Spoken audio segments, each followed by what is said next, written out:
This morning, we're talking to Pastor Walker and Bishop Miller in reference to women involved in the ministry. And Pastor Walker, let's start off this segment by having you to give us some information in reference to the topic itself, women involved in ministry, and then we'll allow Bishop Miller to talk about his book and some of the things and reflect in a real sense upon females involved in the ministry.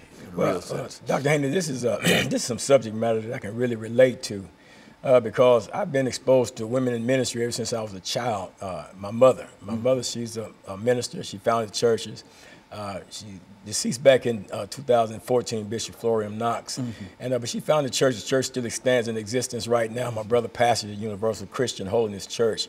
I grew up in that church. I experienced other ministers, women ministers, Bishop Sally Swill, Bishop Clara M. Roberts, all out of Indianapolis, Indiana, along with a lot of other female ministers over the years of my life. When I was out there on drugs and everything, that Pastor Evangelist Sheila Kaur, she, with the Servants of God non-denominational church, she would come out in the streets and she would minister to me.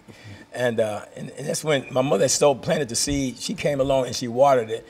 And it was during that period of time back in 1986 that God called me out of active drug addiction into the gospel ministry. And it was through the workings of these godly women and stuff that reached out to me and stuff like that and planted. As a matter of fact, in 1990 or 1992, I can't remember exactly now. But I was ordained. I was ordained in Indianapolis, Indiana, up under the pastorate of Bishop Clara M. Roberts up in Indianapolis. So I've had quite a bit of experience with women in ministry, and to be here with Dr. AMiller Sr. to talk about this, preach my sister, preach the biblical defense of women in the gospel ministry. I mean, and hear what I'm saying. The biblical, not his opinion, but the biblical defense for women in ministry.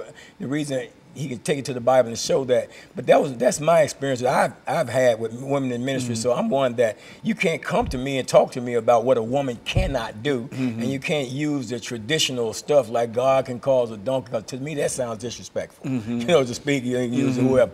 But you know, the thing is this, and I commend Bishop Miller for him taking on the challenge to explore this subject, study this subject matter out, and then to present it to us in a book form in a way that we can all understand it. So I just yield to him. Okay, very, very good.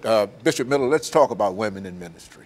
Yeah, you know, for most part, pastors and preachers, they use